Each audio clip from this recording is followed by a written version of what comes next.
The main objective of today's program, the scientific program, which is organized by Institution of Veterinarians of Poultry Industry, which is sponsored by American Soybean Association.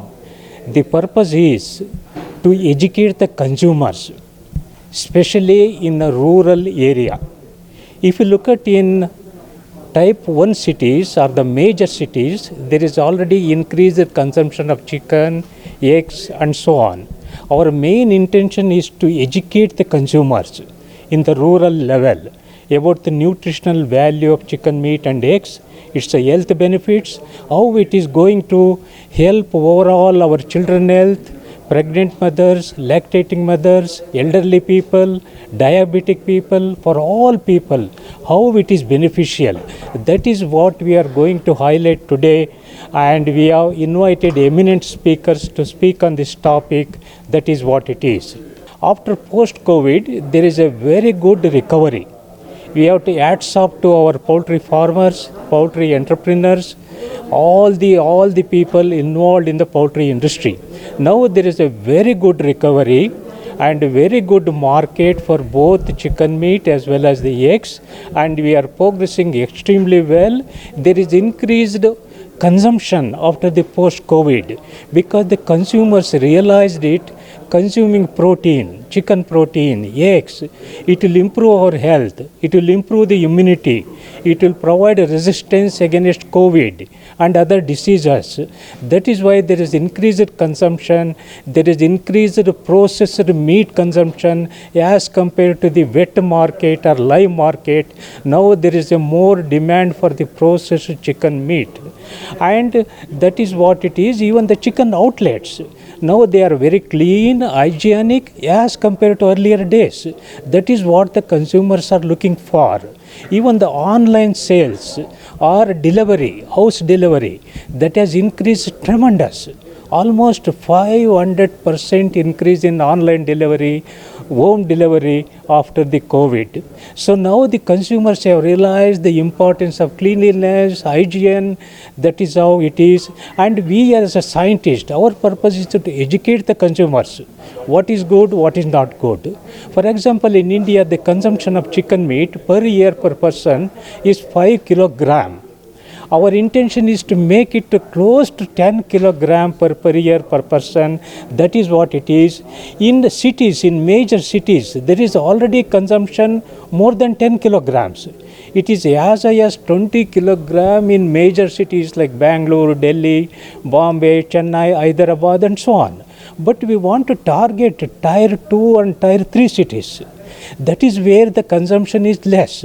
So that is why the objective of today's program is to focus more on tier 2, tier 3 cities in our country, so that provide this nutritious food to our consumers, so that our children will become more healthy and they compete in the international level, both in sports and education, and our people also, elderly people, diabetic people, for all of them it is extremely good. Mainly in the tier 2 and tier 3 cities, the cold storage facilities is lacking. Transportation, cold storage transportation, or what you call refrigerated transportation, chilled chicken, frozen chicken. Mainly our people like chilled chicken. So mainly in the tier 2 and tier 3 cities, that is what is required. Now there is an improvement because there is a power supply and so on. That is what is most important, because chicken is a perishable product. When you start marketing chicken in the tier 2, tier 3 cities, it has to be stored in the chilled condition or in the frozen condition. That is where the refrigerated vehicle, refrigerated storage room, these things are very, very essential. We have to invest some money for this purpose.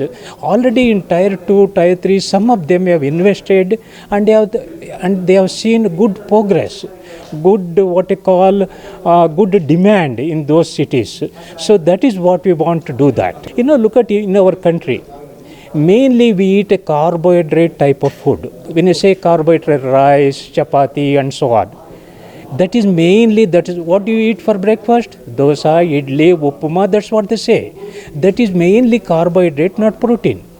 What we require human beings more of a very good protein for growth, development, and carbohydrate, small amount of carbohydrate should be fine. So that is what is required. Now in our country, our food habits are carbohydrate centric. We eat lot of carbohydrate. That's why we become obese, overweight. Diabetes, look at in our country how much of diabetes because of we are eating too much of carbohydrate type of food like rice, wheat and so on. So that is why along with rice we eat vegetables, fruits, milk, consume egg. What we say is a regular person can consume 2 eggs per day and chicken 200 grams per day. Whereas a sports person, those who are going to gymnasium, can consume 4 eggs per day and chicken half a kilogram per day. So that is the recommendation. That is what is required. And so that is what we recommend to our consumers. My age, I crossed 70 years. Every day I eat 2 eggs. Even now also, I eat 2 eggs, absolutely very healthy. This eggs provides all the nutrients required for us. So that is what it is, and that is what we want to educate our Tier 2, Tier 3 cities consumers. What is the target consumption? That's what you, yes. Right now in our country, consumption of chicken meat is about 5 kilograms, and eggs is close to about 90 eggs per year per person. We want eggs close to 180 eggs per year per person. Chicken at least 10 to 12 kilogram per year per person. That means we have to double what we are consuming right now. That is our objective. That is what our industry leaders, our scientists, our association, various farmers association, and even the government also supporting. We are all working together to improve the food security, nutritional security of the country. That is our main objective. If you look at the egg production, we are producing close to about 108 billion eggs per year. When I say 108 billion into crores, you have to convert it, right? 108 billion eggs we are producing per year. Close to 110 billion eggs we are producing per year. As far as the chicken is concerned, we are producing about close to 5 million broiler chicken. 5 million broiler chicken we are producing, but we want to increase this one. Of course, there are some bottlenecks for that, especially soybean price went up too much recently. So that is where now it has come down. So we have to work in a various angle to reduce the cost of production, to reduce the diseases, and overall make it more economical for our consumers.